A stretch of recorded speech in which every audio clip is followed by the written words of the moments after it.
ସାହାରା ଟଙ୍କାକୁ ନେଇ ବଡ଼ ଅପଡେଟ। ଏତିକି ଟଙ୍କା ଯାଏଁ କରିପାରିବେ ଏଣିକି କ୍ଲେମ। ଯଦି ଆପଣ ଆମ ଚ୍ୟାନେଲକୁ ସବସ୍କ୍ରାଇବ୍ କରିନାହାନ୍ତି ତ ସବସ୍କ୍ରାଇବ୍ କରିଦିଅନ୍ତୁ। ଭିଡ଼ିଓକୁ ଗୋଟେ ଲାଇକ୍ କରନ୍ତୁ ଏମିତି ଅପଡେଟ୍ ଜାଣିବା ପାଇଁ। ମାର୍ଚ୍ଚ 29, 2023ରେ ସୁପ୍ରିମକୋର୍ଟଙ୍କ ନିର୍ଦ୍ଦେଶ ପରେ ଏହି ପୋର୍ଟାଲ ପ୍ରତିଷ୍ଠା କରାଯାଇଥିଲା। ଏହାର ଉଦ୍ଦେଶ୍ୟ ହେଉଛି ବୈଧ ନିବେଶକମାନଙ୍କୁ ସେମାନଙ୍କ ଟଙ୍କା ଫେରସ୍ତ କରିବା। ପୋର୍ଟାଲ କହିଛି, ଆମେ ବର୍ତ୍ତମାନ 5 ଲକ୍ଷ ପର୍ଯ୍ୟନ୍ତ କ୍ଲେମ ପାଇଁ ପୁନଃ ଆବେଦନ ଗ୍ରହଣ କରୁଛୁ।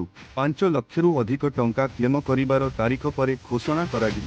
ଏହି ଦାବିଗୁଡ଼ିକ ଉପରେ 45 କାର୍ଯ୍ୟ ଦିବସ ଭିତରେ କାର୍ଯ୍ୟାନୁଷ୍ଠାନ ଗ୍ରହଣ କରାଯିବ। ପିଟିଆଇ ଅନୁଯାୟୀ ଗୃହମନ୍ତ୍ରୀ ଅମିତ ଶାହ ସଂସଦକୁ କହିଥିଲେ ଯେ ଚଳିତ ବର୍ଷ ଜୁଲାଇ 16 ପର୍ଯ୍ୟନ୍ତ ସାହାରା ଗ୍ରୁପର 4.2 ଲକ୍ଷରୁ ଅଧିକ ନିବେଶକଙ୍କୁ 362.91 କୋଟି ଟଙ୍କା ଫେରସ୍ତ କରାଯାଇଛି। ରାଜ୍ୟସଭାରେ ଲିଖିତ ଉତ୍ତରରେ ଶାହ କହିଥିଲେ ଯେ ଏହି ଟଙ୍କା ସିଆର୍ସିଏସ୍ ସାହାରା ଫେରସ୍ତ ପୋର୍ଟାଲ ମାଧ୍ୟମରେ ଫେରସ୍ତ କରାଯାଇଛି। ମାର୍ଚ୍ଚ 29, 2023ରେ ସୁପ୍ରିମକୋର୍ଟଙ୍କ ନିର୍ଦ୍ଦେଶ ପରେ ଏହି ପୋର୍ଟାଲ ପ୍ରତିଷ୍ଠା କରାଯାଇଥିଲା।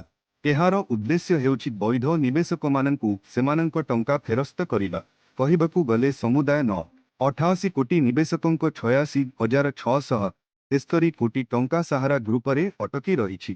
ନିବେଶକଙ୍କ ବୈଧ ଜମାଦେୟ ଓ ପ୍ରକୃତ ସଦସ୍ୟ ଜମାକାରୀଙ୍କ ଅଭିଯୋଗର ସମାଧାନ ପାଇଁ ସୁପ୍ରିମକୋର୍ଟଙ୍କୁ ସହଯୋଗ ମନ୍ତ୍ରଣାଳୟ ଦ୍ୱାରା ଏକ ଆବେଦନ କରାଯାଇଥିଲା, ଯେଉଁଥିରେ ସୁପ୍ରିମକୋର୍ଟ ସାହାରା ସେବି ରିଫଣ୍ଡ ଆକାଉଣ୍ଟରେ 5,000 କୋଟି ଟଙ୍କା ଫ୍ରିଜ୍ କରିଥିଲେ।